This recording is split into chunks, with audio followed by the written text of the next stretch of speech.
have the static screen and technical difficulties in front of the little technical I hear difficulty what you're banner. saying, right. Okay. I'm on. Oh, yep. There we go. I think we're on. Yep. Yep. Testing. Ticket number 4. What did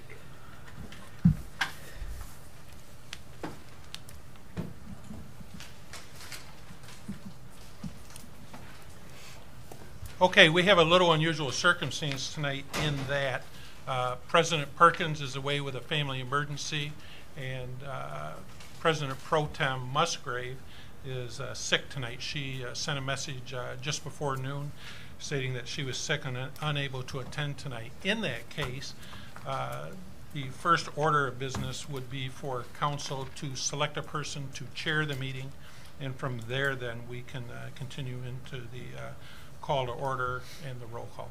I make a motion that we nominate or assign Dave Cruikshank. Second that. All those in favor? Aye. Aye. Okay, Mr. Cruikshank, you are in charge. Should I move to the center chair? Would You that make a can if you difference? wish, sure. It's up to you, your preference. I don't, Need the gavel, oh, yeah. at least. I'll just move that. That way you have the gavel. So I can knock you out. Okay, so calling the meeting at 7:02 p.m. on January 23rd. Let's stand for the Pledge of Allegiance, please. I pledge allegiance To the flag of the United States of America and to the republic for which it stands, one nation, under God, indivisible, with liberty and justice for all. to excuse my cough a little bit tonight, guys, since I'm going to be doing most of the talking.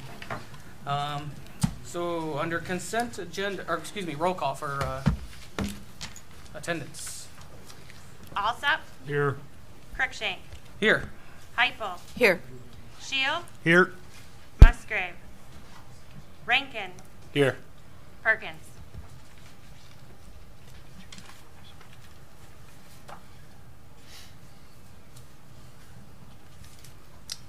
Anybody like to make the motion to excuse President Perkins and Pro Tem Musgrave? I'll make that motion.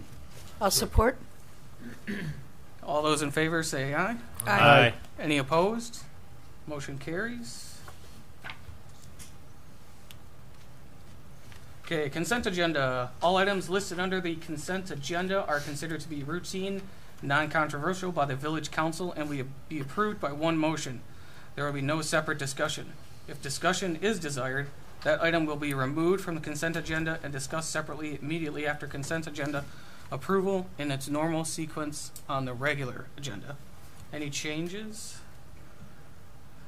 Seeing none, I will entertain a motion to approve the consent agenda. So moved. Second. And we'll need to complete a roll call on that also. Okay, sure thing. Can we have a roll call, please? Heupel, Yes. Shield, Yes. Musgrave, Rankin, Yes. Alsop, Yes. Cruikshank, Yes. Perkins. Okay, moving on to public comments. Members of the public can address the council once recognized by the chairperson. Comments are limited to a maximum of 4 minutes. Council may extend this time by up to an additional 4 minutes by a majority vote. Prior to addressing council, members of the public, please state their name and address for the record. Anybody wishing to make public comment tonight? Mr. Cullis was up first.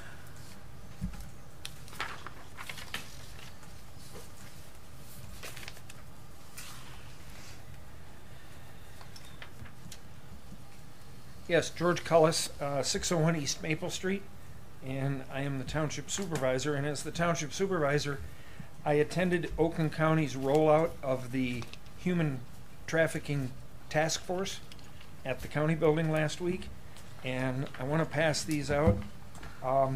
If you're familiar with it, with human traffic, it's actually happening right here in Oakland County. They've got a large problem with it in the southern corner of the county, Southfield, Madison Heights area, because of all the hotels and so forth. But they're even seeing it spill out into the outer areas. For those of you that are on social media, you see reports on things happening in Fenton. And what this task force is about is you can go online and it tells you some of the things that you can watch for. Sometimes we can be in the presence of somebody that's being that's having this problem, and they're too afraid to say anything. But if you watch for the signs and you can get help, they had a young lady there that was talking about she was a runaway. She got picked up by the wrong people, and then she was scared to death to say anything because this is what they do, is they threaten them and they scare them. So I picked these up. I wanted to bring them. I wanted to pass them out. There's human trafficking. There's training and webinars that can go on site. And then the blue ribbon that you see on my lapel is to bring awareness for that. So you can pass those, Dave. Absolutely. That way.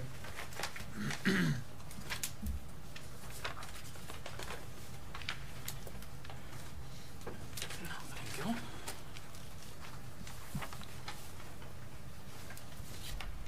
Thanks, George. Thank you.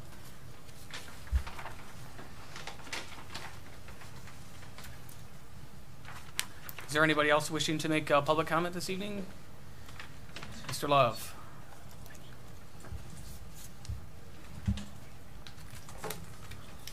Oh, 50 years ago, I was over in Vietnam this time. Name and address, please, first. John Love, getting ready for the Tet Offensive over there. So it's a little more tame right here. I'd like to inquire and have you people do something to find out when we're going to get the smart bus fixed.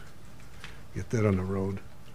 On this water situation, I think it's unfair for the school system to pay the same amount per school as an empty lot on this bond issue.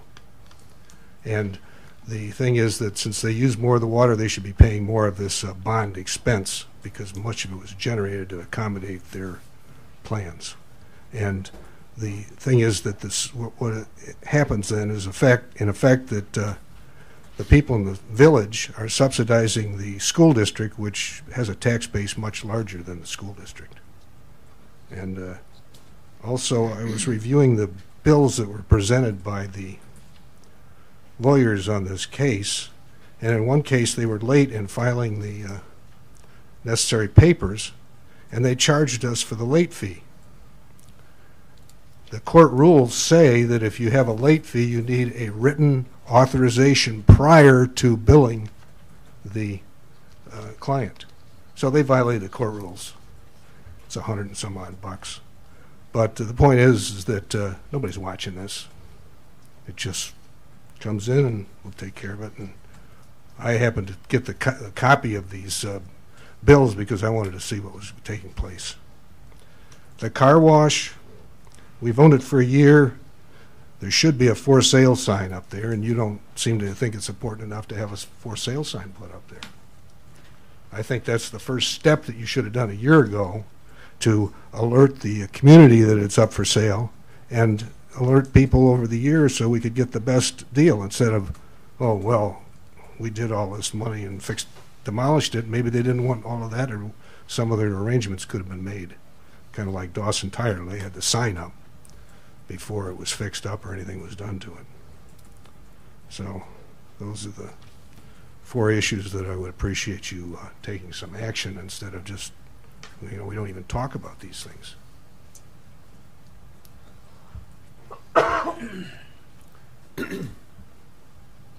Marlo Davidson, 434 Sherwood Court.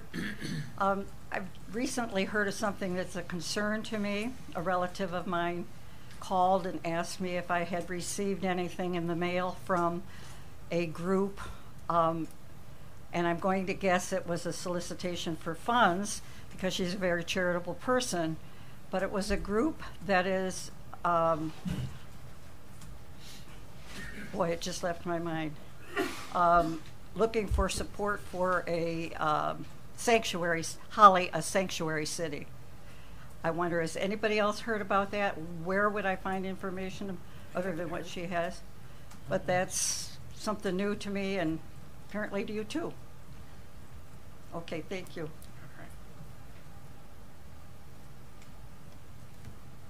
Anybody else wishing to make public comment this evening? All right. That will move us on to old business, which we have none. That will take us to new business, which is the consideration of the introduction of Resolution 2018-002, request an amendment to the village charter.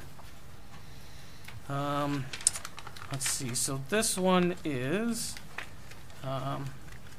the resolution introduced at the council meeting is tabled for a period of 30 days.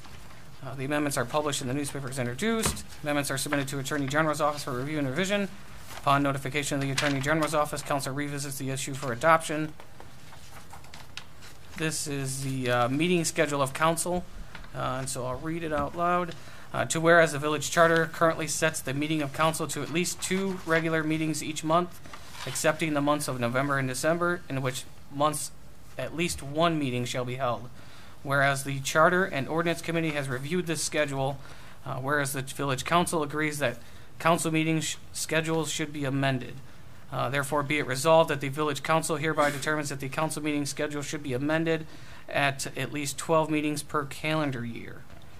Be it further resolved that the Village Council hereby determines that the following amendment in the Village Charter shall be submitted to the electors of the village in August or November of 18 general election. Council shall provide any resolution for the time and place during the regular meetings and shall hold at least 12 regular meetings during the fiscal year. Be it further resolved that the village clerk treasurer is hereby authorized to take all actions necessary to place this amendment before the electors of the village in the August or November 2018 general election.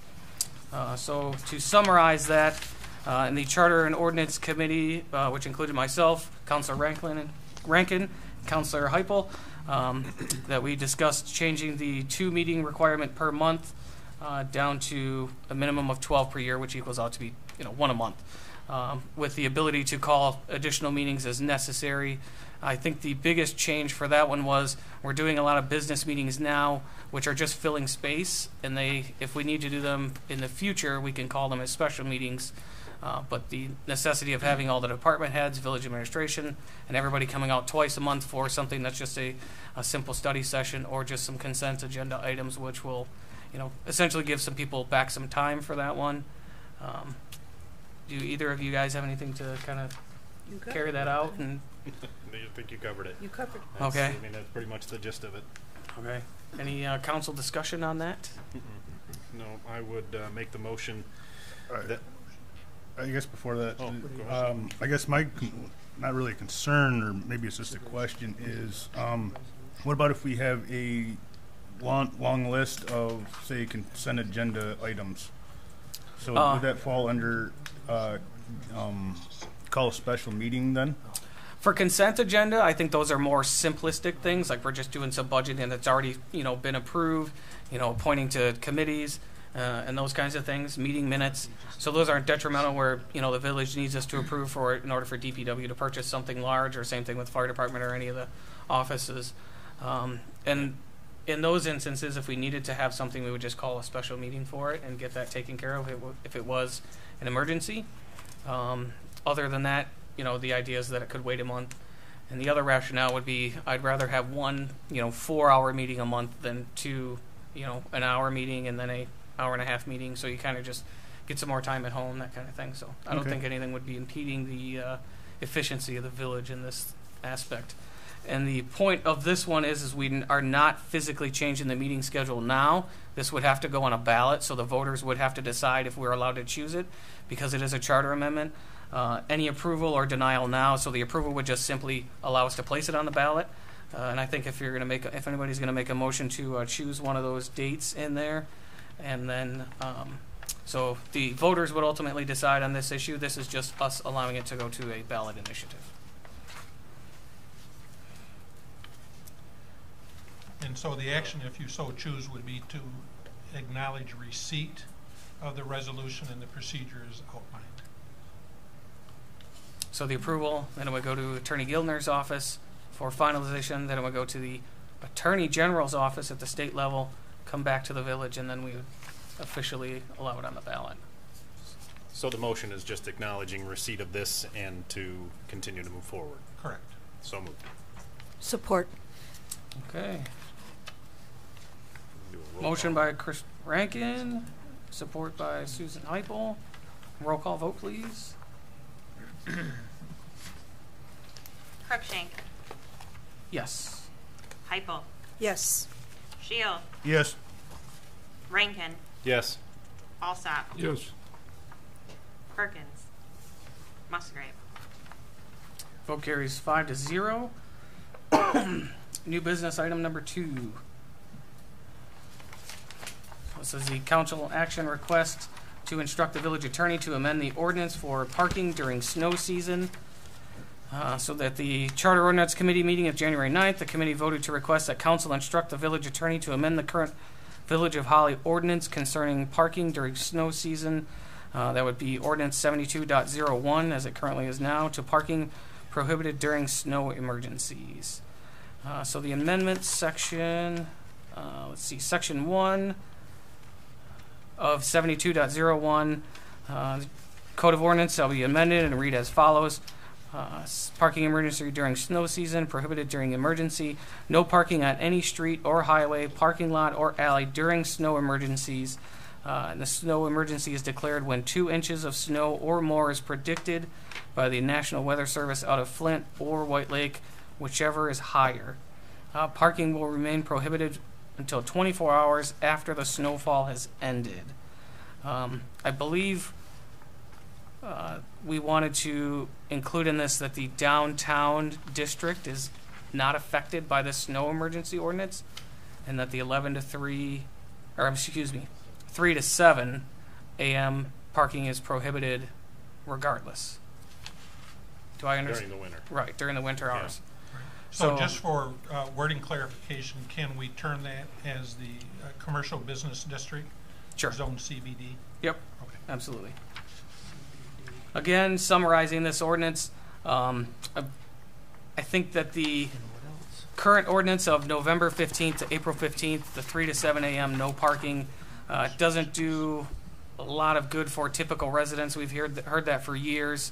And having the streets clear when we only have, anywhere from 8 to 15 snow, events a season, that really kind of impedes traffic and people blocking the driveways. And so kids have to go into the streets to go around.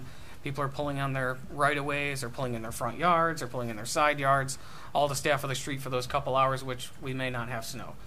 This year is a little bit different. We've had a lot of snow so far this year, but I still think it's, in general terms, that this is an appropriate action where if the snow is expected to be, 2 inches or more, which would include a 1 to 3, if it's officially predicted by the National Weather Service, that we would have all of the cars off of the road regardless of the time of the day for those 48 hours or until 24 hours after the snow is ended. That allows DPW to not necessarily come in at nighttime to do their job, which would save us some overtime hours. They could do it on their regular shift if need be. It also allows the residents to park in the streets on those dry nights and those dry days or weeks on end. So that was the crux of the ordinance. Do you guys like to add anything on that? Yeah, so the ordinance as it's written now, 72.01, Section B, currently reads that during the period from November through, November 15th through April 15th of each year, vehicles may be parked in the area between the sidewalk and the street, but not during any other time of year. And I'm wondering, are we also amending that to say that that type of parking is only allowed during the snow emergency and not at any other time? Are we kind of changing the wording on that from November 15th to April 15th and changing that to during the snow emergency? Certainly, if that's council's desire, and if that was the intent of the ordinance and charter committee, we can prepare a draft for you to review in that fashion. I believe it was keeping it to this. If we wanted to adjust it, of course we can. Where we'd take out that entire ordinance completely and replace it with what's printed on that sheet where the no parking. Okay, well then, okay, so then now my question is, does that parking just go away, period? Do we not allow the parking on the apron between the curb and the sidewalk? Correct. So that just goes away? Right. Okay, then I'm okay with that too. I just wanted to make sure that the point is, either it to wasn't keep the allowed- sidewalks clear, keep either the it just goes away completely, or it's only allowed during the snow emergency. But I thought that the whole point was that we wanted to minimize that effect. damages that are being done to people's yards during the snow season. So, Correct. Okay, so we're just completely changing it to this, and that type of parking will not even be allowed. I'm perfectly okay with that. That's going to be an educational program that we're going to have to. Yeah, we've had this. There'll be a learning curve on that for sure. But I think that overall we'll be in a lot better shape. Yeah, I'm not sure how long this current ordinance has been in play, but as long as I can remember, obviously. Yeah, So. as long as I've been in Holly, because the signs have been there. Okay. I got a question. Sure. Now, it says Flint, there's some other service out of Flint or White Lake for the 2 inches. Is that, like, what about if it's 2 inches at both places? Or, 2 or more. So if it hits 2, if it's 2 or more at both places? either or. All right. The reason being is we're almost directly in the center of both of them. So, you know, when the snow comes through, we typically, you know, if we're listening to the Flint, it's a little bit higher than it may be in White Lakes, you know, National Weather Service.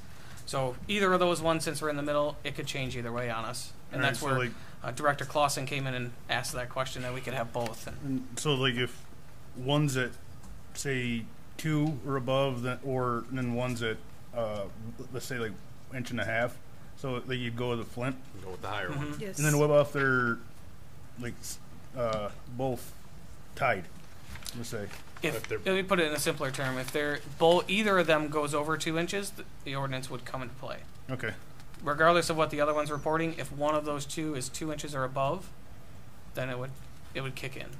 All right. Okay, and this is would follow the same thing where we would just acknowledge receipt, go off to Attorney Gildner, and follow through on that one?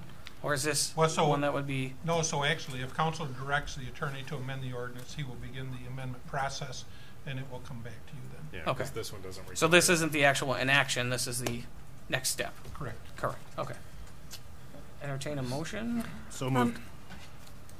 Ryan? And then support. did I hear Suzanne? Okay, roll call, please.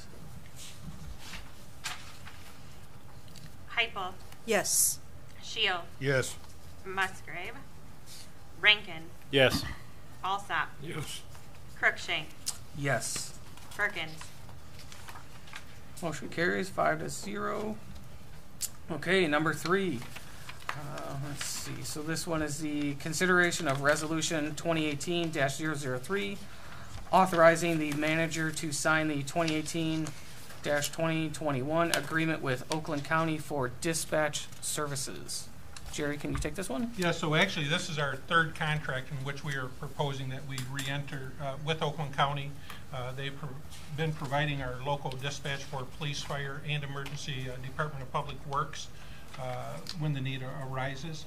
This contract would be enforced from April of 2018 through March the 31st of 2021. It is a 3-year contract. Basically, the contract calls for 3% raise in the first year for the police, a little over 4% for the fire for their individual dispatch runs, and $2,272 for the Sheriff's Department to hold our arrest warrants that are issued by the court, and then also to be responsible for the entry into the law enforcement information network, or that computer system, and then also responsible for the removal of them, which is a very important aspect of that job. So the total dispatch cost for the first year would be $90,853.80. And you'll notice that that's a bit of a drop from prior years. Yeah, I was just gonna And say. the reason for that is that we are in transition period also with Groveland Township. So as you know, for the past several years, we have been fortunate enough to contract with Groveland Township for fire administration, advanced life support ambulance service, and in exchange for the fire administration piece, we were required not only to pay an administrative cost for the services of Chief McGee and his command staff that he provided, but we were also required to pay for their fire dispatch costs. And that was just part of the agreement that council had entered into. So if memory recalls me, or if I recall correctly, the first year that we dispatched, our cost with Oakland County was $114,000 and some change, and then it incrementally raised each year. So this year, we don't have that piece, and so that's why our cost has gone down. So getting back then, so our cost first year would be the $90,853.80. The second year, it would go up for 3% for both fire and police. And so the police are based on the number of full-time equivalents or officers, employees that the department has, and there's a formula. The fire department piece is based upon their average amount of fire runs. And so the first year, that fire piece went up about 4.1% roughly, rather than the 3%, to adjust for the extra time that it takes for a fire run. So as you can imagine, when the police department goes out, the police dispatch gives them the run, keeps track of the officers as they go through. But usually, unless it's a complicated event, is a singular radio transaction with a singular radio card, or perhaps two. With the fire department, it's much more complicated. When you have a fire run go out, you have virtually every piece of equipment available going out, and you have multiple personnel in different locations. And so that's why the cost was slightly more that first year for an adjustment, but each year of the succeeding years in the contract were 3%. And so basically this contract, as I said, runs for the 3 years. It's a standard contract. No other services have been changed by the Sheriff's Department. And so based upon the past service of the Sheriff's Department in providing emergency dispatch and recommendations of both the police and the fire chief, I would recommend approval of this resolution. Any questions from council? Yeah, I guess I got one for both Chief McGee and Chief Story. I was wondering how the efficiencies are with the calls and such. They pretty good? Go ahead. We've been very happy with it. When there are little mistakes or, on one side or the other, we work through it, and they dispatch for 19 fire departments. I can't speak to the police piece. So all of us are dispatched the same, and where Rochester Hills is dispatched by the county, they do 14 or 15,000 calls. The village, we're just under 850, you saw. So we all meet together and they devise the plan based on a consensus, and then we all follow the same procedures. So it's pretty fine-tuned for the fire side.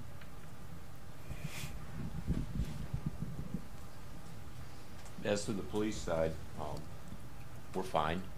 Our response times are from dispatch to arrival haven't really changed that much. Again,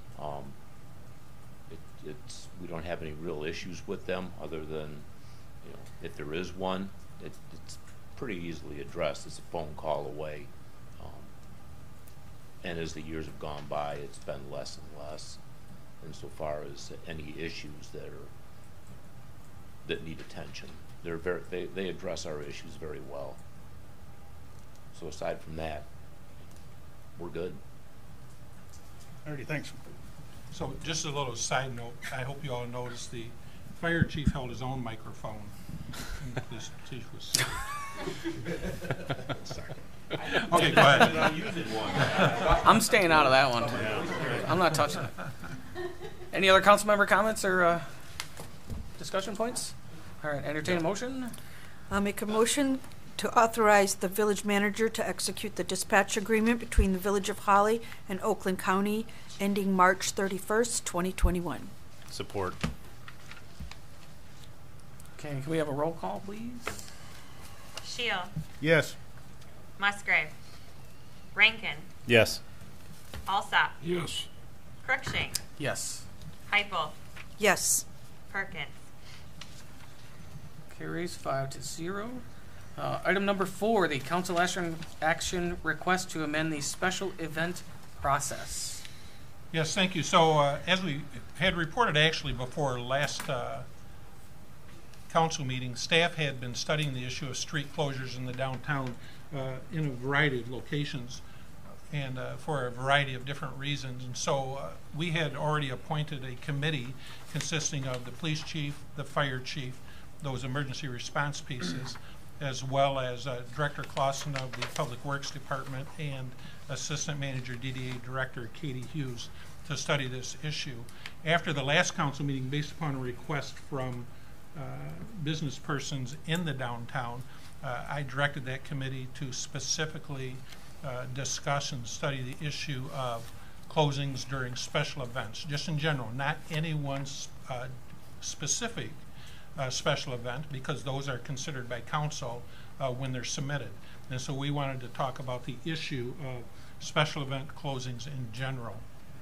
One of the main requests from the petition that was submitted by the merchants at the last meeting was a request to have a insert or extra section to the special event permit added, which would require a vote or a poll be taken of the downtown merchants, and that street closures for special events would not occur unless 51% or more of the downtown merchants agreed with that particular closing.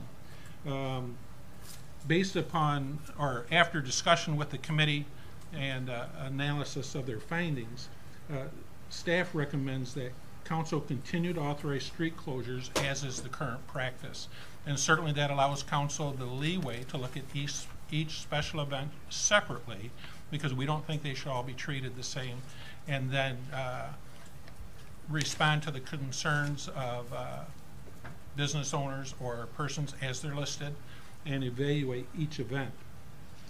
Also, the committee recommends against instituting a 51% polling or vote. I mean, I think we saw several issues with that, but just to list a few, there could be the possibility of favoritism or popularity contest being placed on different events, regardless of what the event was. We also felt that this could lead to some difficulties with the relationships of the merchants themselves if they are put in that position. And also, we really look at street closures as a public safety type of issue. And so, for example, when we have ladies' night out in the downtown a couple of times a year, we know that we draw anywhere from 1,200 to 2,000 ladies at a time. Both the police chief and the fire chief feel that it's an issue to have that many people on the sidewalks, and just because of the crowds spilling out onto the streets, and to have traffic flowing through the downtown. And so that's why street closures are recommended. Also, when you have events where there are large amounts of children, such as Halloween, if that does continue, it may or may not, but we have other events with children, to have 600 to 1,000 children running around and crossing the streets. They're supposed to be supervised, but they're children. And so that's not always the case. So again, a public safety issue. So the committee and myself, we recommend the council to continue the process as it is now.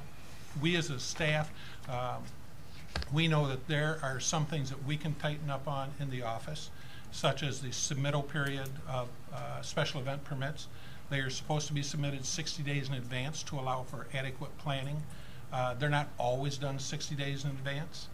And so when those events are submitted at a later time than the 60 days, then we will automatically pull those down into new business so that council is aware of the submittal period. We will also highlight and list where the police chief and the fire chief or the public works director feels that there are safety issues that council should be aware of. And so certainly we're not looking for rubber stamp in all special events. Really, we didn't consider, or the committee didn't consider, any specific event when coming up with this policy. And so our recommendation is to continue as is. Is another possible best practice to add to that, maybe in the interim while the committee is still working, that if a special event is requesting street closures, that drops it down to new business as well? So it kind of forces us to think about that? I mean, certainly we can look at screening them in that manner. But most of the time, truthfully, I mean, so the Dickens Festival, they're a little exception to the rule because they have vendors that they sign up ahead of time. Mm-hmm. But usually, like the Ladies' Night Out, usually it's the police chief that triggers the street closure on that, and rightfully so. Gotcha. Okay. Okay, so I guess I would entertain a motion. Well, I think the main consideration is the car show. Every Wednesday, blocking off the street. Is there any kind of compromise, anything we can do to help those merchants? Well, I've got insurance on town.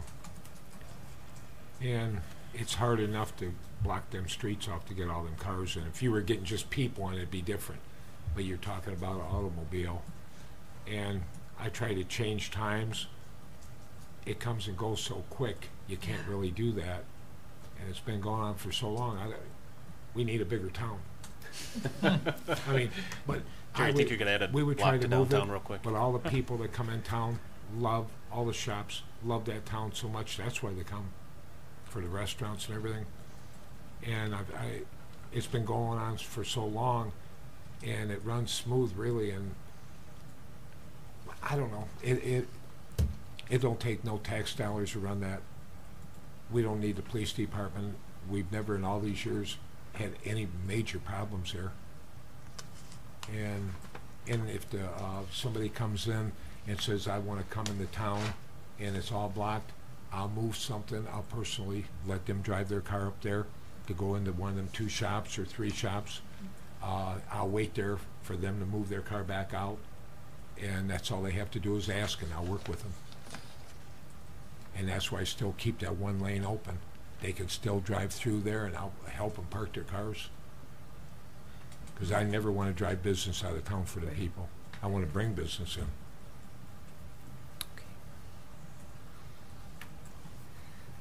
Any other discussion? I'll make the motion that we follow administration's recommendation to continue authorizing street closures as we currently practice. Support. Does this need a roll call? No. No? Okay. All those in favor say aye. Aye. Any opposed? Motion carries. Number 5, council action request to authorize repairs for the high school booster station. Believe So- Director Clausen? Yep, Director Clausen will carry this. Included in this, though, just keep in mind that it includes a request for a budget amendment. The village uses a booster pump out on East Holly Road to maintain pressure for the high school.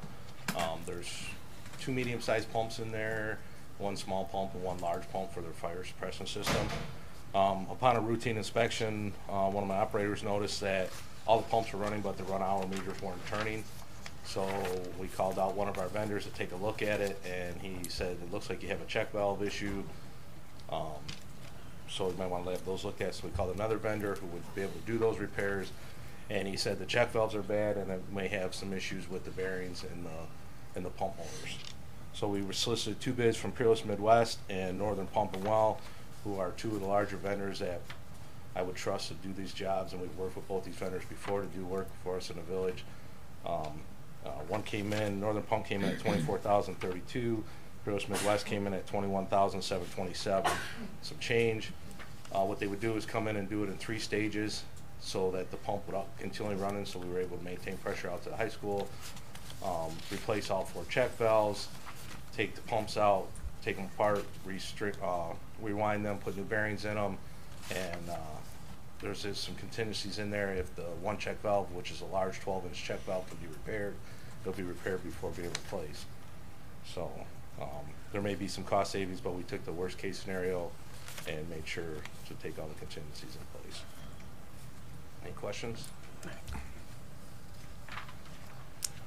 We've done this one before, I know that one. Yeah. Well, Not this one specific, I should say. Well, this is original equipment. It's they're all the equipment in that. There was a package plant that was put in when the school was built, so it's about 16, 17 years old. So it's been maintained properly. It just, for whatever reason, we don't know if when we had the water main break out there last summer, if it caused a surge and caused something to get into the system there. But it's very rare that they would all go at once. Normally we'd be able to do it in phases.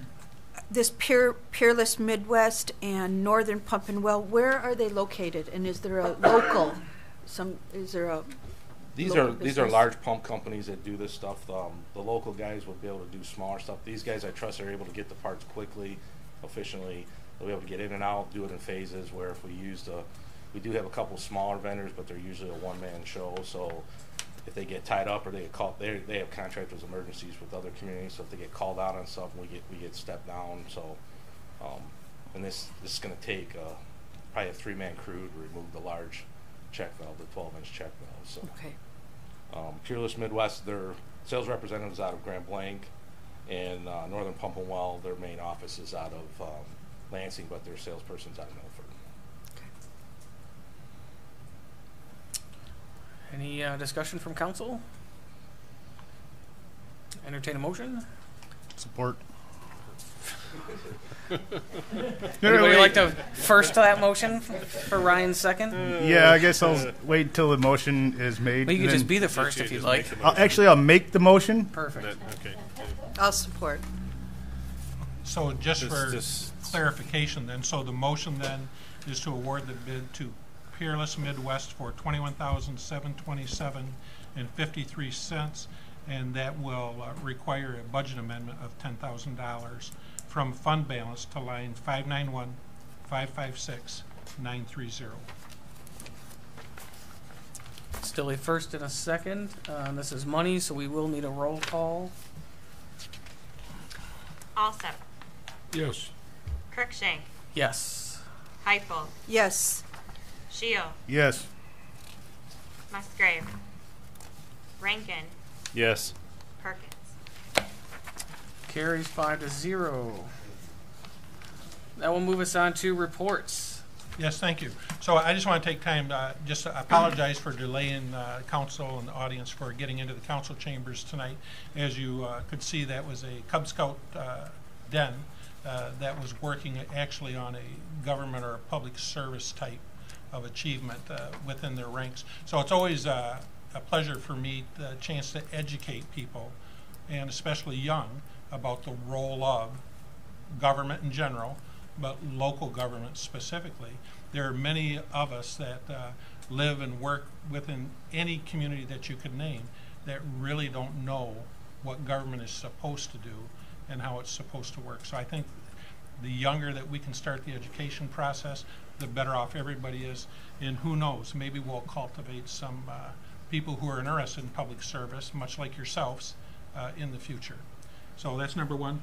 Number two, I'm sad to report that we were notified by our attorneys at Miller Canfield that attorneys Smith and Deal, representing the plaintiff Gumbleton, have filed an appeal to the litigation that was dismissed by the circuit court based on the improper use of water funds. I mean, that original case was dismissed based on its merits, which means it had 0 merits. And so it wasted over $200,000 of money from the water and sewer users from the village system on that. It'll be several thousand more dollars as we track this through the Court of Appeals. But we're confident that it will be the same result. Other than that, that's all I have. Attorney Gilner, anything to speak of? It's been rather quiet over the holiday. Things are picking up speed rather quickly. In addition to the ordinance that you referred to me tonight, I was asked to prepare an ordinance amendment to your existing ordinance dealing with the minors in possession of alcohol. There was some changes in state law, and we needed to make your changes to match those changes at the state level. So that'll be coming to you, I suspect, at your next. Are you able to summarize that in a couple sentences of the changes? Well, rather shortly, it really just changes the penalties. Okay. You still can't possess alcohol if you're a minor, but they went from misdemeanor to graduated offenses, and that's, I think, it in a nutshell. Gotcha. Okay, great. No updates from Silverman Properties, correct? No. Wishful thinking, sorry. Rachel, anything for the clerk treasurer's position? Nothing that's not in the written report, besides all the girls are working hard over there. As they are. And I did hear her mumble under her breath, this job is not that hard after all. Oh. You heard that, Debbie, right? For the audio? Just kidding. Any of the other departments? Director Clausen, Mr. McGee, Chief Story? Ms. Hughes? Nothing? Okay. Council comments. Ladies first, Ms. Heibel. Boards and commission. I'm going to elaborate on the I'm Car- sorry. Carl Boards and Richter. commission. Okay. Yeah, Carl Richter Community Center, and I read the director's report. It is very detailed, and I have nothing in addition to add to that. Okay, great. Mr. Shield. Haya hasn't met, and for historic, we met and discussed budget and some awards for upkeep or keeping houses or updating houses and such. Like a beautification type thing? Yeah. Okay. Mr. Rankin. Parks has not had a meeting since our last council meeting. We are meeting, I think, next week or in 2 weeks. The dates are all jumbled together. It's the first Wednesday of the month, whenever that is. All right. What Mr. day Olson? is it? Nothing in CBA. Planning meets tomorrow, and I'm drawing a blank on what's on the agenda. It's the You have consideration of a site plan for the property next to the Villagers That's right. Plaza up on That's right. Yes. North Saginaw near Grange Hall. yeah. What do you put in there? They want to do another strip mall. A mirror. Yeah, something that's mirrors what they have there now. Fantastic. Yeah, good building. Okay, that will take us into council comments. My apologies. Suzanne, would you like to lead us off? No comments. No comments tonight? Okay, Mr. Shield. I guess I have nothing. All right. Chris. Nothing further. Dan. No comment. You got something, Bob? Nothing? Okay.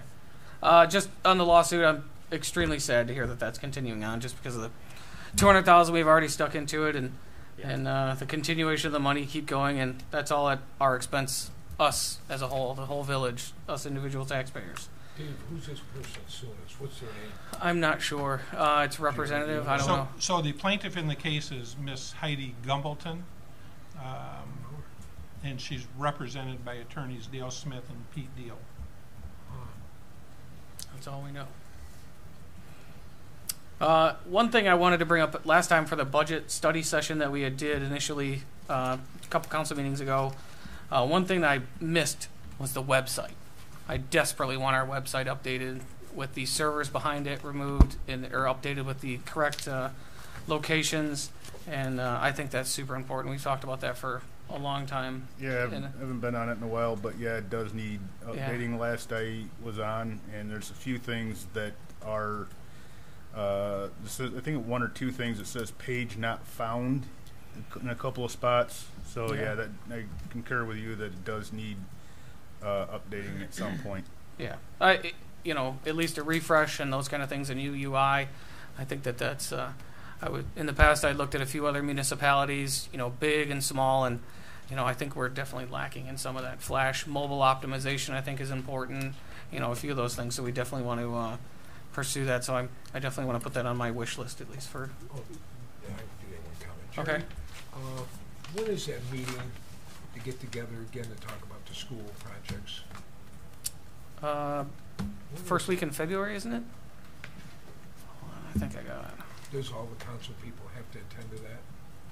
Which meeting are you talking about? The Like we had a KRCC? couple weeks ago. The For- Carl Richter for and the the Carl advisory Richter board? campus? Yeah, so initially there's a subcommittee of that group that met, consisting of Councilman Cruikshank, Hypo, and President Pro Tem Musgrave. We are going to meet with school administration on February the 1st.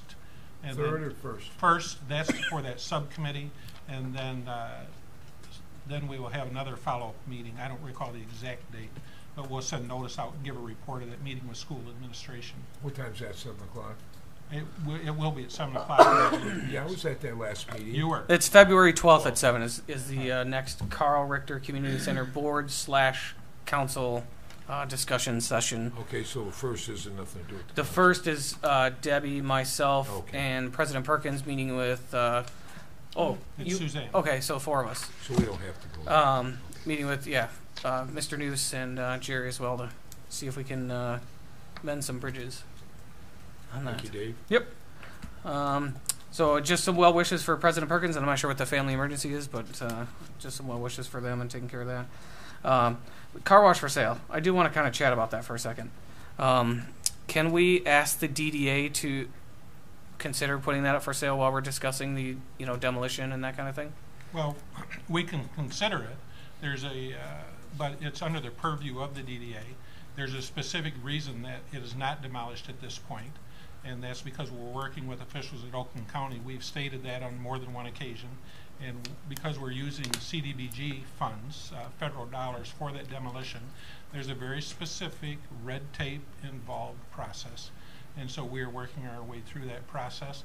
I think there's good reason not to put it up for sale at this time. Okay. Fair enough. All right, that is what I have, which will take us to our last public comment. Members of the public can address the council once recognized by the chairperson. Comments are limited to a maximum of 4 minutes. Council may extend this time by up to an additional 4 minutes by a majority vote. Prior to addressing council, members of the public, please state your name and address for the record. Anybody wishing to make public comment? Mr. Love. John Love, 200 North Saginaw. This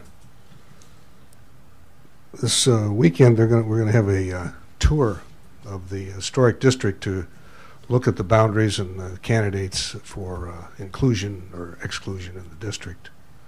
So I just wanted to mention that, and I gave out 3 more names to put on the list for the tour.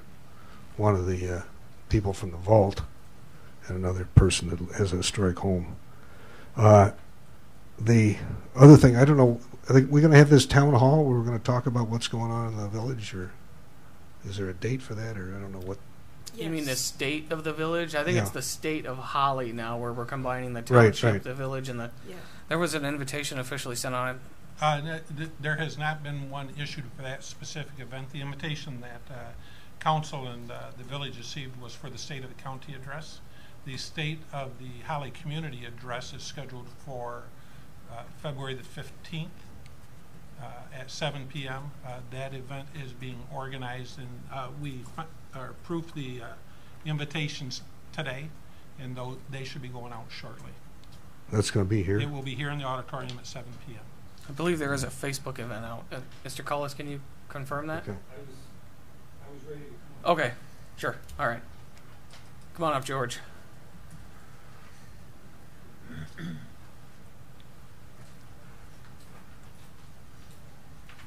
Yes, that event is on February 15th. It's called the Holly State of the Community. That event includes the Holly Township, the Village of Holly, and the Holly area schools. Jim Perkins, myself, and Dave Noose will all be there that evening. We will discuss some of the things that are going on in our community going forward. We're also hoping to have some involvement with the high school youth through the band and some entertainment that evening so that we can feature some of that as well.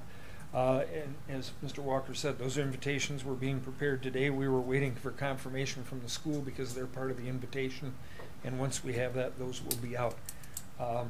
Mr. Love was correct when he said that the HDC, the Holly Historic District Commission, is having a tour on Sunday for the commission. We are reviewing the proposed area that was done by the committee that was set forth there. We're meeting with Ellen Thackeray. She will be part of that tour, and we will discuss the process going forward. And that's going on Sunday 1 to 3, I believe. Yes, and a special thank you to, is it the Woodlands?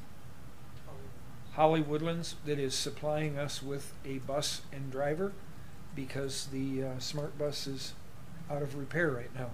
So we want to thank them for their offer as well. Thank you. Thank you. Okay. That being it, we will adjourn the meeting at 7. Excuse me. Oh, I'm sorry. Sorry. So if you flip to the back of your agenda, I'm item sorry. number 6, missed is it. a closed session. And so there are a few exceptions in which the council may enter into a closed session of council. One of those exceptions is for the consideration of entering into a closed session to consider the purchase or lease of real property. And so it's the administration's request that council authorize that. It will require a roll call vote. Inclusive with your motion, I would ask that you include myself, building official, Fire Chief Steve McGee, and Assistant Manager Hughes. Anybody like to make that motion? I would make that motion that we enter into closed session for the discussion of the purchase or lease of real property, including village manager Jerry Walker, Steve McGee, and Katie Hughes. I'll support. Support from Mr. Shield. All right, roll call vote, please. Kirkshank, Yes. Heupel, Yes. Shield, Yes. Musgrave, Rankin, Yes.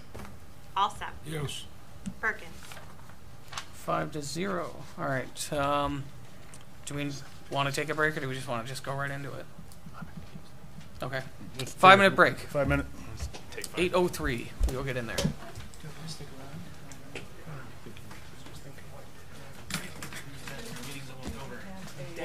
All right. I didn't even. I got caught up. I got punched. Can't stop coughing, Bob. I heard Jerry had mentioned I will make sure talk you to him or something. Why you do that? What's that? Yeah. Yeah. So what's that mean? Nothing. Okay, so let's do it. Careful. We're live. Let's do it. Yes, we can start.